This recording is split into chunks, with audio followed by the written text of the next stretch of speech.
Hello and welcome to Batteries, Models and Transport. This evening the layout has got a particularly East German flavour because we see the Deutsche Reichsbahn, the BR64 262 locomotive, or 1C1 if we want to use the UIC classification, with a train, a very German looking local train formed by two Deutsche Reichsbahn carriages by Piko, four Austrian Federal Railways ÖBB carriages by Kleinbahn, and one luggage and brake van at the back, made by Fleischmann in the US occupation zone. So, in the chassis casting is very old because it was made before the establishment of the Federal Republic of Germany. The German Federal Republic, in 1949. So it was made still under the US occupation zone because, as we know, at the end of the World War II, I said the WAR word, but of course, railways, we're talking about the history of railways, and railways are interconnected with daily life, and these are the railways of the 20th century. First half of the 20th century, and sadly World War II is a characteristic. So I know that sometimes apparently it's not desirable to mention that word, but it's part of history. A sad part of history, because it's very sad that these things happen, but what can we do? We can't change history, and I enjoy history and I like to talk about the history of trains and the history of models. So here we go.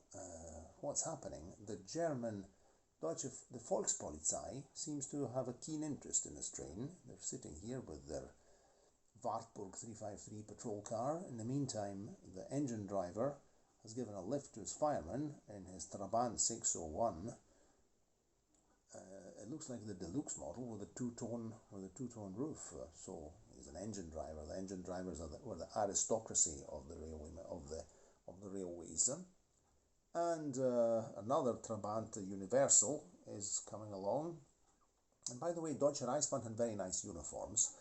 And here we can see the signal box, which is still not lit, but that's another story.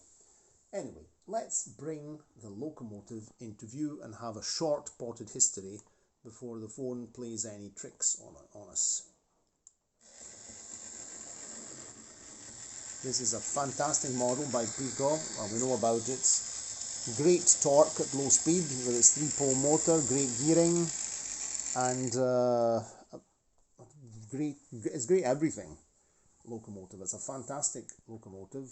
No traction tires because it has the weight guarantees traction and very good gearing. And what else can we say? Well, let me introduce you Bubikopf. So these locomotives, the BR64, which were built between 1928 and 1943, were nicknamed Bubikopf, or literally bobcut head, because of this part here, which looked like a very popular end of the 20s, beginning of the 30s ladies' haircut, and that was the nickname. As I was saying, this is a Deutsche Reichsbahn locomotive, and you can see the German state railways that were established in 1920 by nationalizing, bringing under central control all the different railway companies of the different federal states of what was then the ex-German Empire, because after World War I, the German Empire was overthrown, and the German Republic, the first German Republic, was established, or Weimar Republic, from the name of the city in Germany where the Constitution was drafted, if I don't remember badly my German history that I studied at school. So Deutsche Reichsbahn was the name of the German state railways in the interwar period, and then in East Germany, because East Germany, which was nothing else, it was under Soviet occupation after 1945.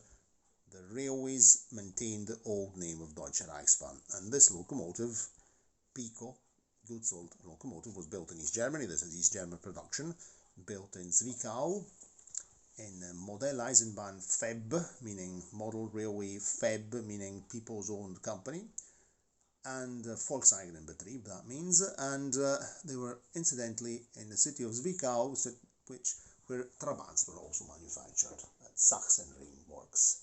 So there's something in common between this locomotive and the Trabant cars that I like so much.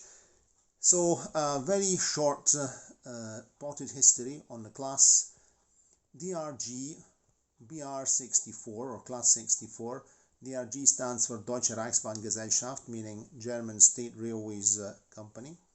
They were in production between 1928 and 1943.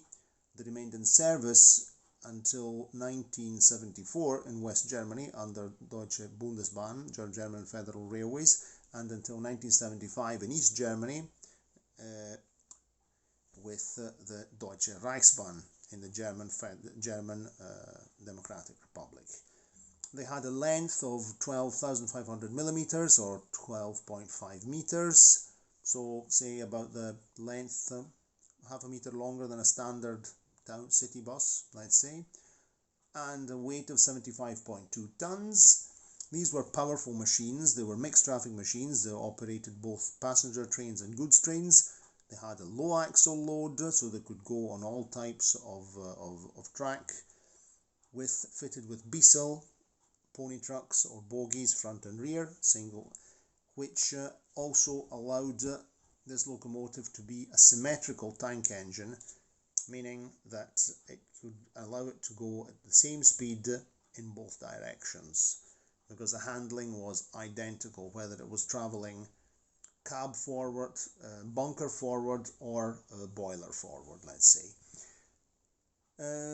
They had a maximum speed of 90 kilometers an hour and an overall power output of 693 kilowatts. I'm looking at my various notes that I wrote. The total production was of 520 machines built by the various German manufacturers. I'm not going to make a list of them. Krauss-Maffei was one of them. I don't remember them all, I think, but you can look up the Wikipedia page on the BR64 and even other websites that I looked up. Of these 520 locomotives, after the war, around more or less 300 and something had survived the Second World War, and there were 278 belonged to the German Federal Railways or Deutsche Bundesbahn in West Germany, 115 to the Deutsche Reichsbahn in East Germany. The Austrian Federal Railways, ÖBB, had one locomotive, and a few of these locomotives also remained in Poland under the Polish State Railways PKP, where they were reclassified as Class OKI2. Of these locomotives, 20 have been preserved in various countries, mainly Germany, France, the UK, one went to UK, the Netherlands, Switzerland, and of course Poland. They're an iconic locomotive of Central and even Eastern Europe, because Eastern European locomotives often are inspired by German designs and German and Austro-Hungarian designs, and even yet again the history of railways is interconnected with the history of humanity, of politics, and so on and so forth. So that's enough chatting for the moment. One word about the locomotive again. 3-pole motor by Piko, great torque, great low speed running, great gearing.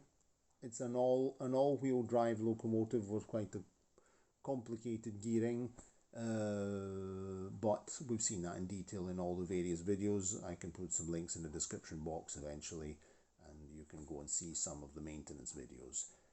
And it's a real pleasure to see it on the rails after all the work I did on it, and all the sore heads it caused, because the headaches because of very complicated machinery. Anyway, as I say, East German is German. Quality with a spot of complexity, but the results are great. Okay, let the locomotive speak, and that's it, before the phone decides that it's had enough. It's quite a noisy machine.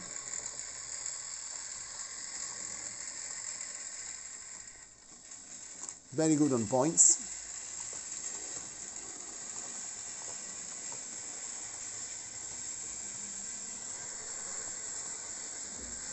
I really like the Fleischmann luggage van and brake at the back with a rear light. What are we doing? At the moment of hesitation there.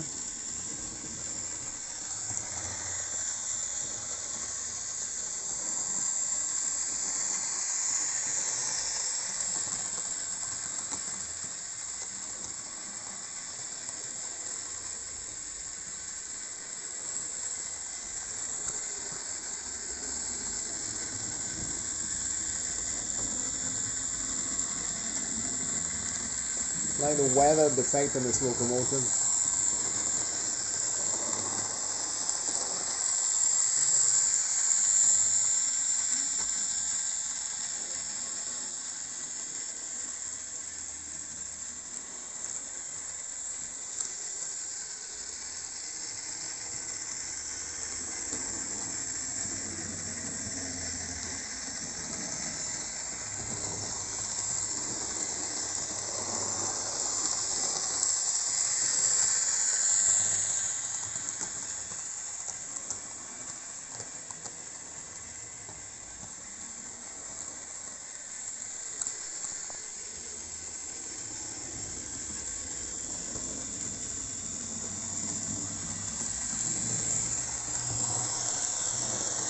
Turn up the speed a bit, simulate those 90 kilometers an hour.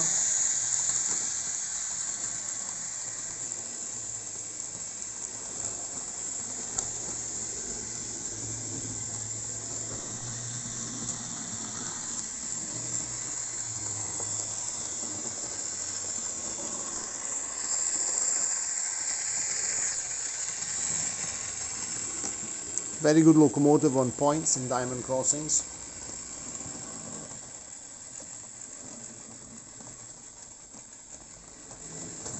Boom. I hit the... That was a bit of a crash landing. Sorry about that. I should have had the controller closer to myself, but it's okay. It's a good sturdy East German model. I hit the buffer bar a bit. It was a bit of a bang. Okay, that wasn't good. I won't get a medal for my locomotive handling. Okay, so that's that for tonight. If you liked the video, you can give it a like, click the notification bell, of course, and subscribe to the channel. It's of great help.